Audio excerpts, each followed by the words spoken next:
dag vil vi gerne fortælle lidt om mitose. Mitose er en celledeling. Mitose foregår både hos mennesker, dyr og planter.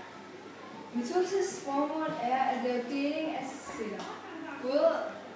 Også organismer er lavet ved hjælp af mitose, fordi det er en celledeling.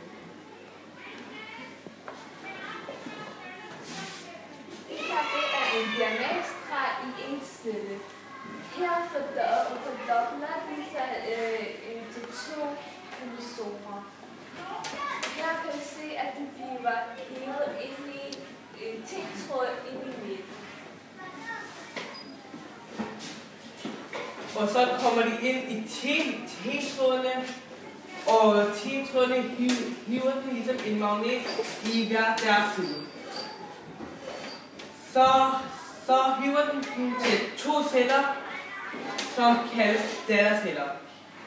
Og så er den modercelle bliver til datterceller. Og det er det, vi vil tælle.